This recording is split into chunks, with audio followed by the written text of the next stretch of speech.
इस कहानी की शुरुआत होती है एक रात को शियानवू महाद्वीप में स्थित सेंट युआन डेमन संप्रदाय के एक गांव में। सेक्ट के अंदर एक इमारत के कमरे में एक आदमी जमीन पर दबा हुआ पड़ा था। वो अपनी सीनियर सिस्टर से लगातार विनती कर रहा था कि उसे छोड़ दे, लेकिन लाल कपड़ों में खड़ी वो औरत बस हल्की हंसी के साथ उसके कान के पास झुक गई और धीमी आवाज में बोली कि यहाँ दया की कोई जगह नहीं है। उसकी आंखों में अजीब सी हंसी थी। वो उसे पति कहकर बुला रही थी और बोल रही थी कि आज तो उनकी ग्रैंड शादी की रात है। फिर वो पूछती है कि क्या उसका सच में दिल है कि वो अपनी पत्नी को ऐसे खाली कमरे में अकेला छोड़ दे। उस आदमी का नाम शाओमू था। हालात जितने अजीब लग रहे थे उतना ही अजीब सच भी था। वो इस दुनिया का नहीं था, वो एक ट्रांस माइग्रेटर था। वो औरत लूची उससे सवाल करती है कि क्या अब उसका शरीर उसे संतुष्ट नहीं करता।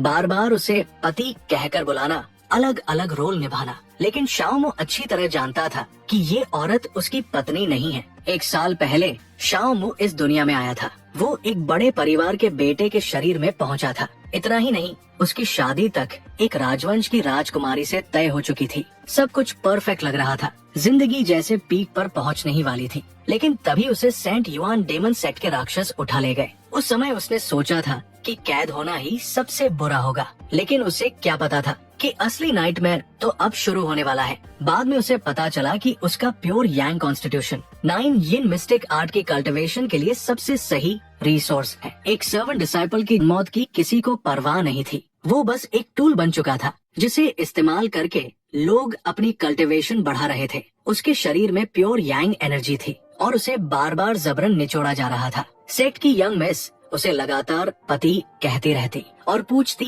कि वो अभी तक सही स्टेट में क्यों नहीं पहुंचा। शाओमू अब और सह नहीं पा रहा था। उसकी लाइफ फोर्स टूटने के कगार पर थी। उसने खून खासा। औरत ने अपने हाथ से उसका खून पोंछा, जबकि वो कमजोर आवाज में बोला कि वो अभी मरना नहीं चाहता। तुरंत ही उसकी गर्दन और कस दी गई। वो औरत ठंडी आवाज में बोली कि उसके हाथों मरना उसके लिए सम्मान की बात होनी चाहिए। फिर उसने एक छोटी सी बोतल निकाली। उसने बताया कि इसमें सॉलिडिफाइंग यांग पिल है। वो बोली कि इसकी पूरी मेडिसिनल पावर रिफाइन करनी होगी ताकि उसका प्योर यांग कॉन्स्टिट्यूशन पूरी तरह एक्टिवेट हो सके। उसकी 9 यिन मिस्टिक आर्ट बस ब्रेक थ्रू से एक कदम दूर थी। बिना किसी वार्निंग के उसने उसका मुंह जबरदस्ती खोल दिया और दवा अंदर डाल दी। जैसे ही दवा घुली, शाओमू के पूरे शरीर में भयानक दर्द दौड़ गया। वो बोली कि अगर वो उसकी ब्रेक थ्रू में मदद कर दे तो उसका काम पूरा समझा जाएगा। दर्द बढ़ता गया। शाओमू के मन में एक ही सवाल था, क्या उसने दुनिया को ठीक से देखा भी नहीं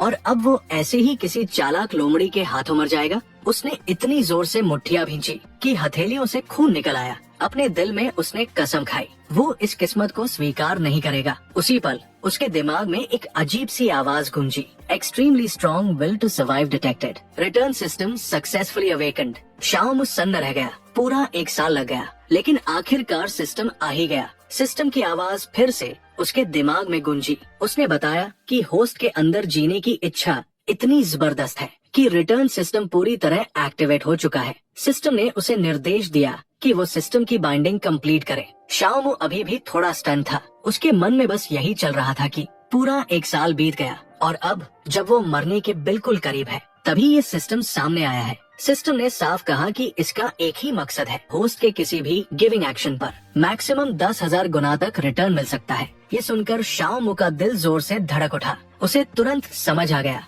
ये उसकी जिंदगी पलटने का एकमात्र मौका है। क्योंकि सिस्टम बहुत देर से जागा था, इसलिए उसे कॉम्पेंसेशन दिया गया। पहला रिटर्न सीधा 10,000 गुना होगा। उसी वक्त उसकी सीनियर सिस्टर जोर से हंस पड़ी। वो उसका मजाक उड़ाते हुए बोली कि उसका मुंह चाहे जितना मना करे, लेकिन उसका शरीर काफी ईमानदार है। बाहर से शाओमू कमजोर लग रहा था, लेकिन अंदर ही अंदर वो हल्की मुस्कान मुस्कुरा रहा था। उसने फैसला कर लिया था, अगर जिंदा रहना है तो अभी डिग्निटी की कोई कीमत नहीं। वो इस सेक्ट में एक सर्वेंट डिसाइपल की तरह रहकर भी सर्वाइव करेगा। धीमी आवाज में उसने कहा कि वो उसे संतुष्ट करेगा। जब उसने अपने हाथ उसकी शोल्डर्स पर रखे तो वो पल भर के लिए चौंक गई। शाओमू के दिमाग में एक ही सवाल था, आखिर ये लोग उसे छोड़ क्यों नहीं देते। उसकी सीनियर सिस्टर ने और ज्यादा सबमिसिव पोस्चर ले लिया, उसे पति कहकर बुलाते हुए कि वो उस पर ज्यादा जोर न डाले। जैसे जैसे शाओमू ने एक्ट करना शुरू किया, उसके मन में एक बात साफ थी, अगर आसमान ने उसे मौका दिया है तो वो खुद अपनी किस्मत अपने हाथ में लेगा। जब सुबह की रोशनी खिड़की से अंदर आई, बाहर नीली झील पर सूरज की किरणें चमक रही थी, तब तक शाओमू लगभग बेहोशी की हालत में था। उसका शरीर पूरी तरह टूट चुका था, जैसे सारी ताकत निचोड़ ली गई हो। इसके उलट उसकी सीनियर सिस्टर बिल्कुल फ्रेश और ग्लोइंग लग रही थी। वो आलस से स्ट्रेच करते हुए मुस्कुराई और बोली कि भले ही उसने बहुत कम प्योर यांग पावर दी हो, लेकिन पिछली रात उसका परफॉर्मेंस बुरा नहीं था। उसके शरीर पर एक रोब बन गई और वो मुड़कर जाने लगी। जाते जाते उसने कहा कि सॉलिडिफाइंग यांग पिल्स की बर्बादी वाकई अफसोस की बात है, और अगर वो जिंदा रहा तो वो फिर आएगी थोड़ा और मनोरंजन के लिए। इतना कहकर वो उसे एक लाश की तरह छोड़कर चली गई। कमरा शांत हो गया। शाओमू की हल्की सी मुस्कान उभरी। उसकी आंखों के सामने एक के बाद एक सिस्टम पैनल्स खुलने लगे। उसके शरीर में एक डरावनी ताकत उमड़ पड़ी। सिस्टम ने रिपोर्ट दी, होस्ट की प्योर यांग पावर को 9 चार्म्ड हेवनली फॉक्स द्वारा ड्रेन किया गया है। 10,000 गुना रिटर्न ट्रिगर्ड। सिस्टम ने उसे बधाई दी। उसे रेड यांग सेक्रेट बॉडी मिल चुका था। इसके साथ ही उसकी कल्टिवेशन सीधे क्यूआई रिफाइनिंग के तीसरे लेवल से चौथे और फिर बिना रुके सीधे 10वें लेवल तक पहुंच गई। सुनहरी लपटों ने उसके शरीर को घेर लिया। अजीब से पैटर्न्स बनने लगे। उसका टूटा हुआ शरीर जलकर फिर से बिल्कुल परफेक्ट हो गया। शाओमू बस देखता रह गया। क्या यही सेक्रेट बॉडी की असली ताकत थी? उसने अपने बाल बांधे और जैसे जैसे वो रहस्यमयी निशान गायब हुए, उसे एक बात समझ आ गई, ये समय दिखावा करने का नहीं है। सेंट युआन डेमन सेक्ट ताकतवर एक्सपर्ट से भरा पड़ा है। अगर उसका सीक्रेट बाहर आया तो उसका हाल कल्टिवेशन फर्नेस बनने से भी बुरा हो सकता है। कपड़े पहनकर वो चुपचाप बाहर निकला। उसने सोचा कि जब तक कोई ध्यान न दे, उसे जितनी जल्दी हो सके अपनी ताकत बढ़ानी होगी। बाहर कदम रखते ही उसके दिमाग में एक ही चीज थी, कल्टिवेशन की नींव होती है स्पिरिट स्टोन्स। शाओमू ने मन ही मन सोचा कि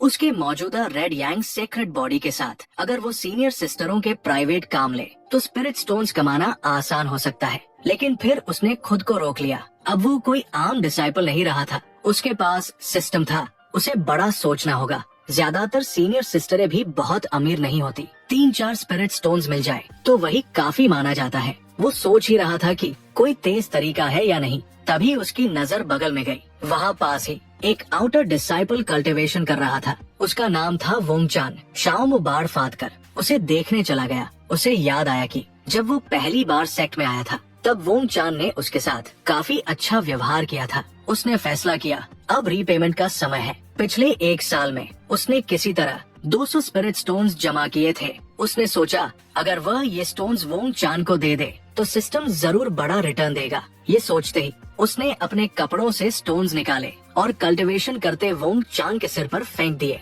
अचानक हुए शोर से वोंग चान चौंक गया और जैसे ही समझा कि ये स्पिरिट स्टोन्स हैं, उसकी आंखें चमक उठी। वो खुशी से मुस्कुरा उठा। उसने सोचा कि उसकी दिन रात की कड़ी मेहनत किसी बड़े व्यक्ति को पसंद आ गई है, जिसने उसे कल्टिवेशन के लिए रिवॉर्ड दिया है। इधर शाओमू पीछे हट चुका था। उसी पल सिस्टम पैनल सामने आया। होस्ट ने 200 स्पिरिट स्टोन्स दिए। 500 रिटर्न ट्रिगर्ड। होस्ट को मिले 1,00,000 स्पिरिट स्टोन्स। शाओमू हल्का सा मुस्कुरा दिया। बस ऐसे ही उसने 1,00,000 स्पिरिट स्टोन्स कमा लिए थे। उसे एहसास हुआ कि पैसा कमाना अब बेहद आसान हो चुका है। फिर उसने सोचा 1,00,000 कुछ भी नहीं, अगर कभी 10,000 गुना रिटर्न ट्रिगर हो गया तो सीधे 20 लाख स्पिरिट स्टोन्स मिलेंगे। उसने दिल में कसम खाई, जिन लोगों ने उसे कभी नीचा दिखाया था वे एक दिन 10,000 गुना बल्कि लाखों गुना चुकाएंगे। तभी उसके मन में एक सवाल आया, अगर वो सिस्टम से मिले स्पिरिट स्टोन्स दोबारा किसी को दे तो क्या फिर रिटर्न मिलेगा? जवाब जानने के लिए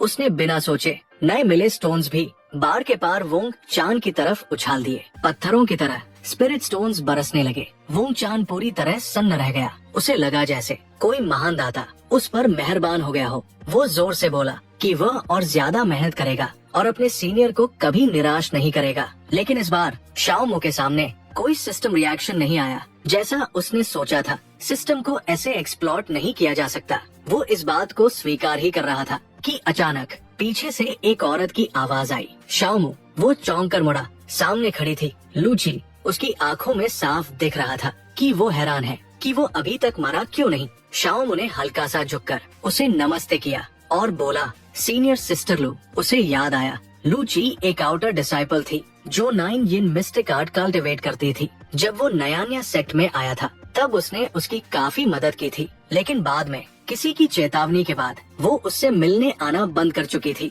अब वो उसके कल्टिवेशन को देखकर बोली कि उसकी ताकत काफी बढ़ गई है। उसने ये भी कहा कि उसका प्योर यांग कॉन्स्टिट्यूशन उसकी सोच से भी ज्यादा मजबूत है। शाओमू ने विनम्रता से जवाब दिया कि ये बस किस्मत है, लेकिन लू ची ने उसकी बात को सीधे खारिज कर दिया। अचानक उसने उसका हाथ पकड़ लिया और अपनी तलवार बुला ली। वो बोली कि अगले कुछ दिनों में वो लोमड़ी ब्रेक थ्रू करने वाली है और उसके बाद वे उसे फिर से कल्टिवेशन के लिए इस्तेमाल करेंगे। ये सुनकर शाओमू सच में चौंक गया। जैसे ही फ्लाइंग स्वॉर्ड बड़ी हुई, लू ची उसे खींचकर उस पर चढ़ा ले गई। उसका संतुलन बिगड़ गया और उसका सिर सीधे उससे टकरा गया। उसने उसे धीरे चलने को कहा। लू ची ने कहा कि कई महीनों में उसे देखा नहीं और अब उसकी ऑरा पूरी तरह बदल चुकी है। उसने पूछा कि क्या उसे चू जाओ से कोई फायदा मिला है। शाओमू ने हल्की सांस लेकर कहा कि चू जाओ ने हमेशा उससे लिया ही है, उसे कभी कुछ दिया नहीं। लू ची ने गंभीर आवाज में चेतावनी दी कि डीमंस कभी दयालु नहीं होते।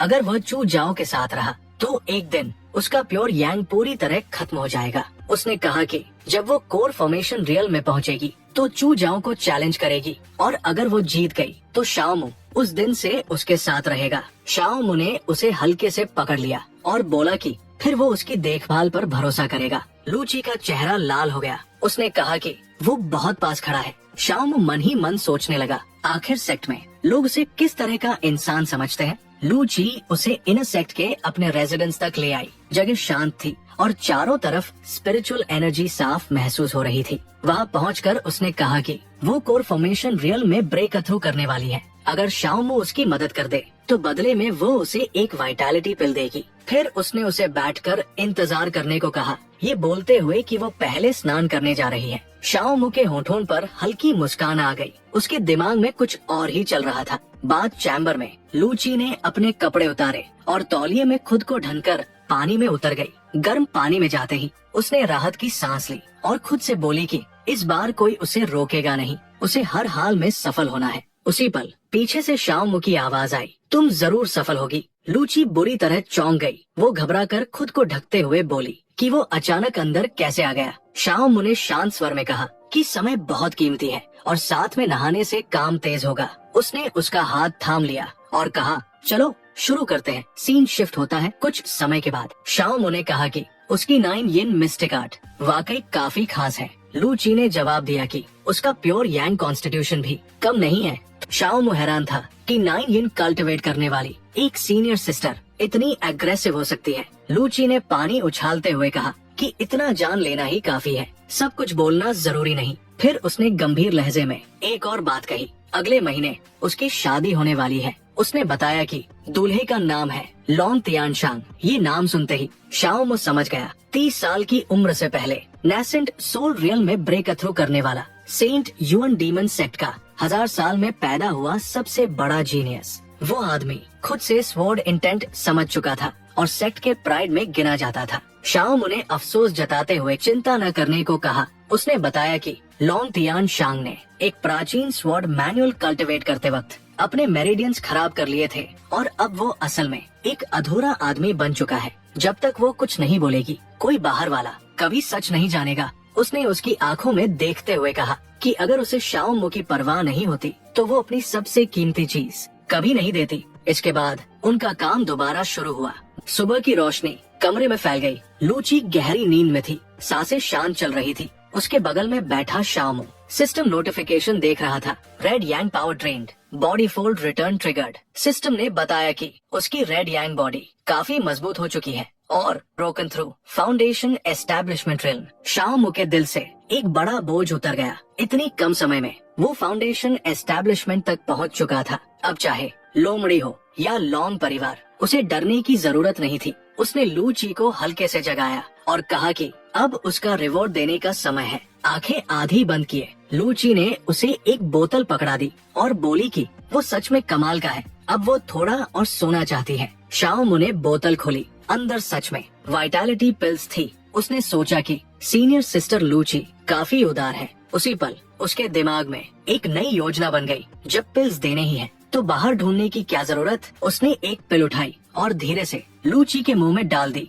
सिस्टम तुरंत एक्टिवेट हुआ। Return triggered, 3rd grade vitality pill obtained. Shaomu ने सोचा कि ये रिटर्न कुछ खास नहीं है, अभी 9 मौके और बाकी है। उसने एक एक करके सारी पिल्स इस्तेमाल की। अचानक 3000 गुना टर्न ट्रिगर्ड, सुनहरी रोशनी चमकी। शाओमू के हाथ में एक अलग ही पिल आ गई, 7th ग्रेड मैरो क्लेंजिंग पिल। वो समझ गया ये कोई आम चीज नहीं है, ये फाउंडेशन को मजबूत करती है, वाइटैलिटी बढ़ाती है। लेकिन असली ताकत ये थी कि ये कल्टीवेटर की रूट बोन एप्टीट्यूड बढ़ा देती है, उसका प्योर यांग कॉन्स्टिट्यूशन। आम लोगों में तो शानदार था, लेकिन सेक्ट के जीनियसेस के सामने कुछ भी नहीं। अगर उसे आगे बढ़ना है तो अपनी लिमिट बढ़ानी होगी। बिना सोचे उसने पिल निगल ली। अगले ही पल आग जैसी ऑरा उसके शरीर से फूट पड़ी। उसने तुरंत कल्टीवेशन पोस्चर ले लिया और दवा को रिफाइन करने लगा। सुनहरी एनर्जी उसके शरीर के चारों तरफ घूमने लगी। कुछ देर बाद लू ची की नींद खुली। उसने बदबू महसूस की और नाक सिकोड़ते हुए कहा कि वो बहुत बुरा महक रहा है, उसे तुरंत नहाना चाहिए। शाओमू ने खुद को सूंघा और मान गया। नहाते समय उसे अपने शरीर में बेहद ताकत महसूस हो रही थी। पीछे से लू ची ने महसूस कर लिया कि वो फाउंडेशन एस्टेब्लिशमेंट से भी आगे जा चुका है। उसने हैरानी से पूछा कि क्या उसने कोई और पिल ली है। शाओमू का दिल तेज धड़कने लगा। अगर मैरो क्लेंजिंग पिल की बात खुल गई तो समझाना नामुमकिन होगा। उसने जल्दी से दरवाजा बंद किया। लू ची को एहसास हुआ कि वो खुद कोर फॉर्मेशन में फेल हो चुकी है। उसकी आंखों में हैरानी थी। शाओमू पास आया और शांत आवाज में बोला कि शायद उसने पूरा जोर नहीं लगाया। उसने कहा कि वो एक बार फिर मदद करेगा, बिना किसी कीमत के। लू ची घबरा गई। उसने उसे पागल कहा।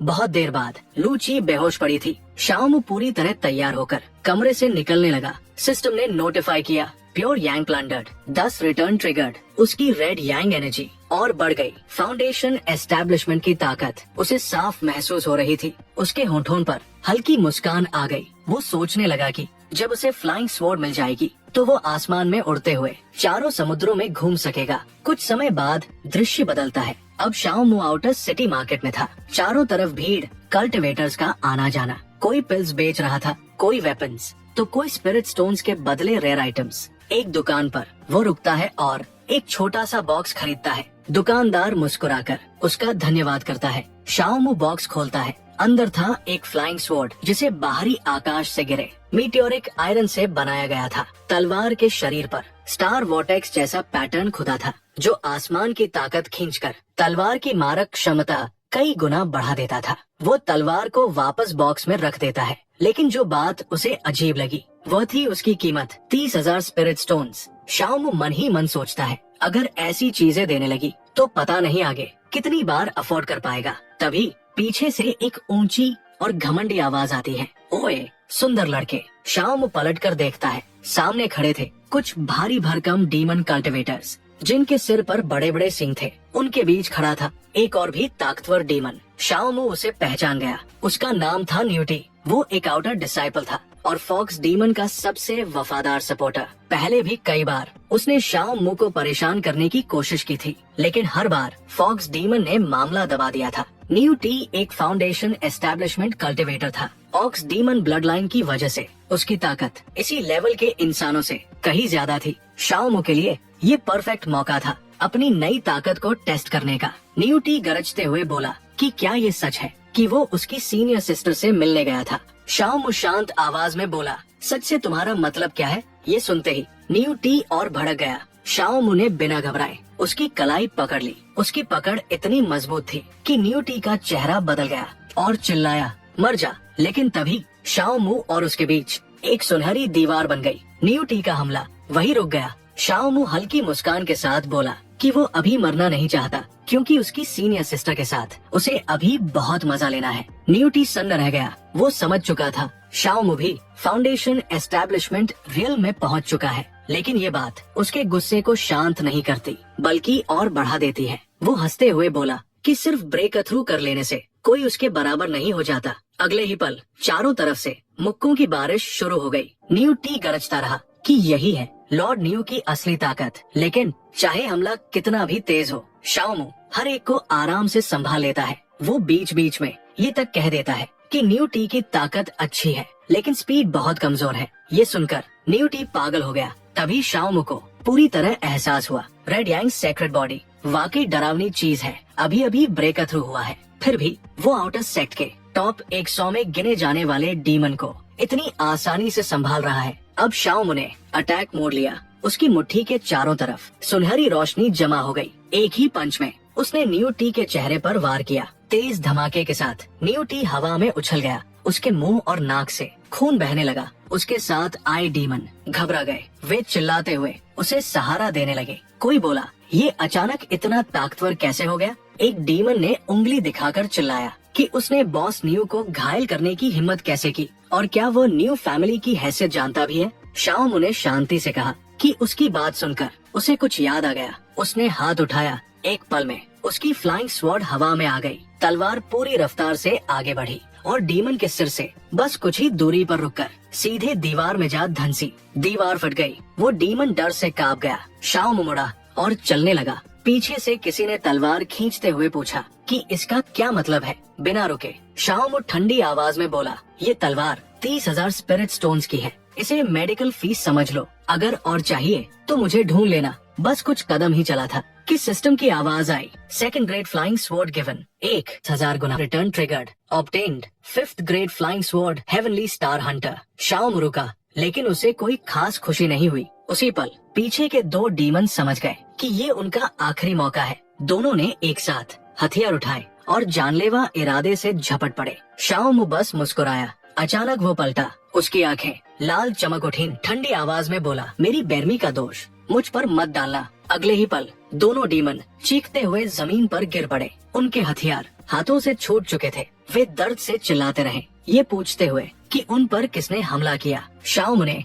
बस शांत नजर डाली। तभी पास से एक तेज और अथॉरिटी से भरी औरत की आवाज गूंजी, इतनी हिम्मत कि यहाँ लड़ाई शुरू कर दी। मैंने सब अपनी आँखों से देखा है। पहले स्नीक अटैक तुम लोगों ने किया था। उसका नाम था मु जीलिंग। मु जीलिंग आगे बढ़ी। उसकी चाल में अजीब सी कॉन्फिडेंस थी। उसकी मौजूदगी भर से आसपास का माहौल ठंडा पड़ गया। शाओमू ने हल्की मुस्कान के साथ सिर खुजलाया। मु जीलिंग ने उसे डांटते हुए कहा कि वो बहुत लापरवाह हो गया है। उसने उसे पहले ही चेतावनी दी थी कि दुश्मनों से निपटते समय घास नहीं जड़ तक काटनी चाहिए। जमीन पर पड़े डीमन उसकी बात सुनकर और भड़क गए। वे बदतमीजी से चिल्लाए और पूछने लगे कि वो खुद को क्या समझती है और क्या उसे पता भी है कि उनका बॉस कौन है। तभी मु जीलिंग की आंखें लाल और काली चमक उठी। वो शांत लेकिन भारी आवाज में बोली, मेरा नाम मु जीलिंग है। बस इतना सुनते ही उन डीमंस के चेहरे उड़ गए। डर उनके पूरे शरीर में फैल गया। वे घबराकर भागने लगे। वे चिल्ला रहे थे कि वो इन सेक्ट की सीनियर सिस्टर है और अगर वो उनके चेहरे याद कर लेगी तो उनका बचना नामुमकिन है। भागते भागते वे सारा दोष न्यू टी पर डालते चले गए। मु जीलिंग ने थकी सी सांस ली और उन्हें कायर कहकर छोड़ दिया। फिर उसने शाओमू की तरफ देखा और उंगली से इशारा किया। शाओमू थोड़ा हिचकिचाया। उसे समझ नहीं आया कि वो किस तरफ इशारा कर रही है। अचानक उसने उसका हाथ पकड़ लिया और उसे अपने सीने से लगा लिया। शाओमू चौंक गया। मु जीलिंग हल्का सा शर्माते हुए बोली कि सबने पहले ही कहा था कि अगर कभी कुछ हो तो उसे उसका नाम लेना चाहिए था। वो बोली कि अच्छा हुआ वो समय पर पहुंच गई, वरना अगर वो मर जाता तो उससे शादी कौन करता। ये सुनकर शाओमू सच में सन्न रह गया। उसे याद आया जब से वो सेक्ट में आया था। मु जीलिंग उसे अजीब नजरों से देखती रही थी। अब उसे समझ आया ये प्योर यांग की बात नहीं थी, ये अट्रैक्शन था। लेकिन फिर भी ये वही मु जीलिंग थी जिसे पूरा सेक्ट लाल आँखों वाली खतरनाक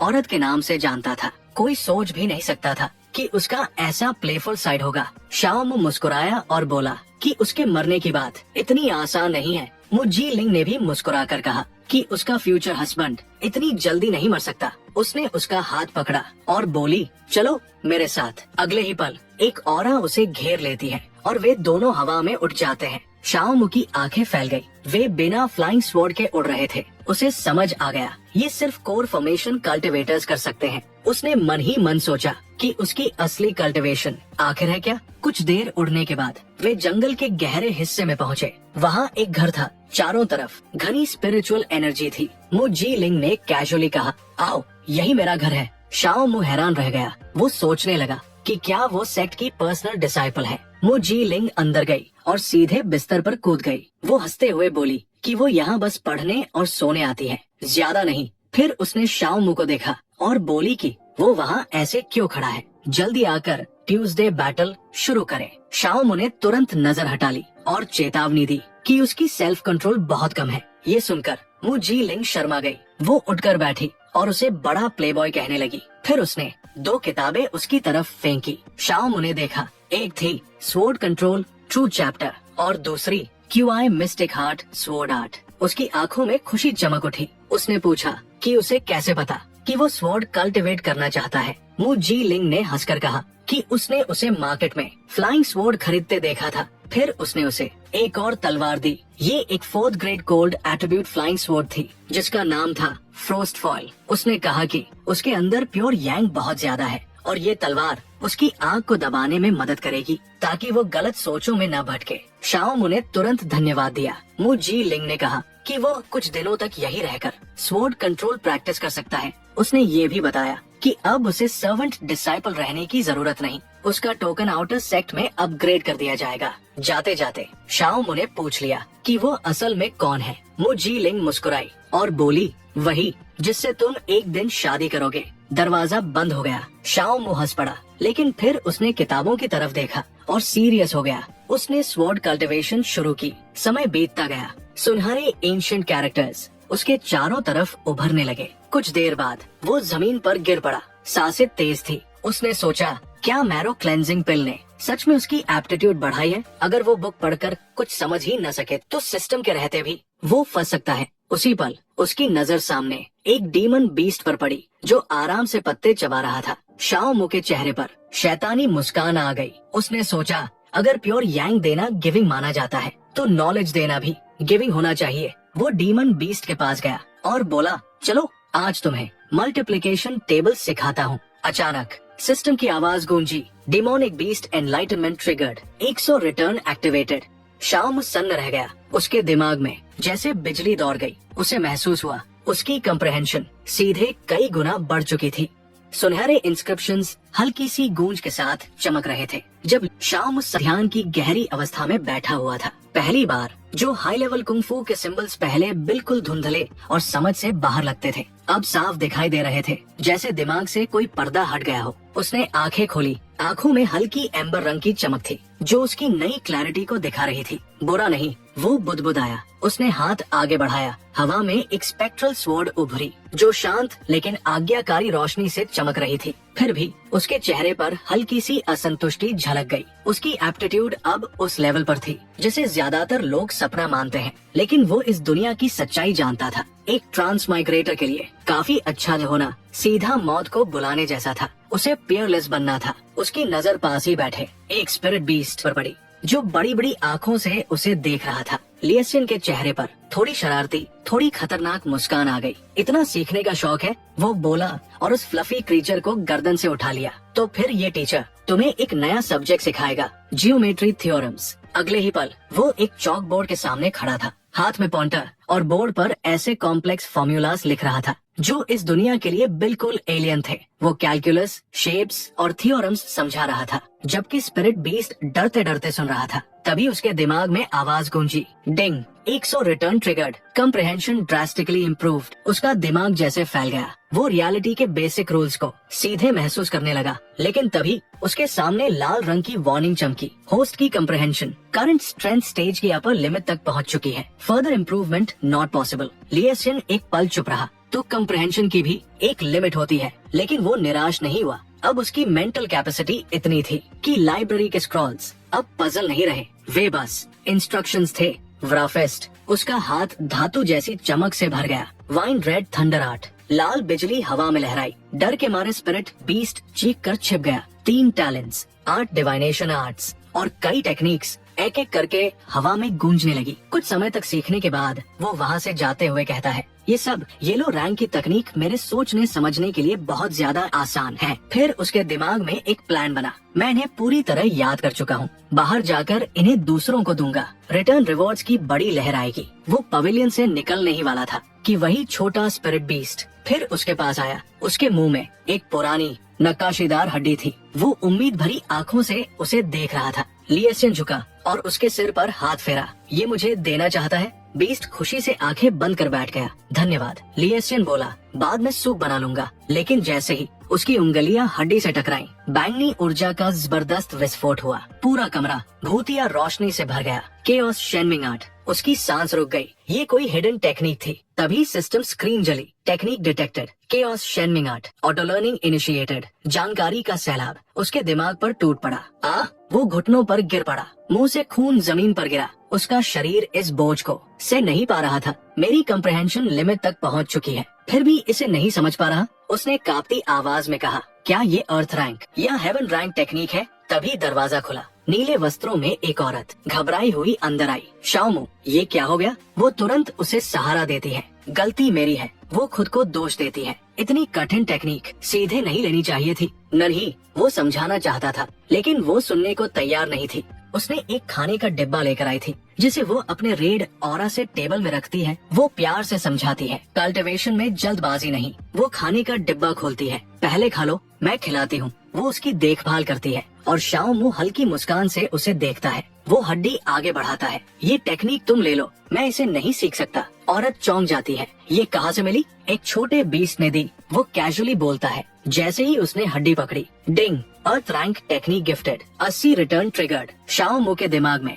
नई टेक्निक उभरती है। Pure yang Shenming art. System ने बताया, ये उसकी रेड यांग सेक्रेट बॉडी के लिए परफेक्ट है। उसने बिना सोचे यस दबा दिया, लेकिन सामने खड़ी औरत चिंतित हो गई। अच्छा हुआ तुमने केओस आर्ट फोर्स नहीं की, वो गंभीर स्वर में बोली। वो तुम्हारे प्योर यांग बॉडी से टकराती है। फोर्स करते तो मेरिडियंस फट जाते। शाओमू को ठंडा पसीना आ गया। तो समस्या कंप्रहेंशन की नहीं थी, कंपैटिबिलिटी की थी। और लड़की गुस्सा होती हुई कहती है, कमीने कुत्ते कहीं के, तेरी वजह से मेरे फ्यूचर का हस्बैंड मर जाता भी तो। वो उसे सांत्वना देती है। तुम्हारी कॉन्स्टिट्यूशन बहुत रेयर है, सूटेबल टेक्निक्स बहुत कम है। वो मुस्कुराई। धीरे धीरे आगे बढ़ो, फाउंडेशन मजबूत करना ही सही रास्ता है। वो पास झुकती है, आंखों में हल्की शरारत। मेरी योजना साफ है शाओमू, मेरा साथ स्वीकार कर लो। लेकिन तभी आसमान फटने जैसी आवाज आई। बैंगनी रोशनी का एक स्तंभ छत चीरता हुआ नीचे उतरा। दबाव इतना जबरदस्त था कि घर के चीथड़े उड़ जाते हैं और शाओमू जमीन से चिपक गया। इतनी डरावनी औरा। ये कौन है? नीले वस्त्रों में खड़ी औरत कांप गई। उसने सिर झुका लिया। मास्टर, उसकी आवाज में डर साफ था। आप और यहाँ पर ऊपर हवा में फ्लोट करते हुए वो औरत कहती है, क्या मैंने इधर आकर तुम्हारे प्लान बिगाड़ दिए? और बस इसी के साथ दोस्तों, ये कहानी अभी के लिए अपडेट हो गई है। हाँ, मुझे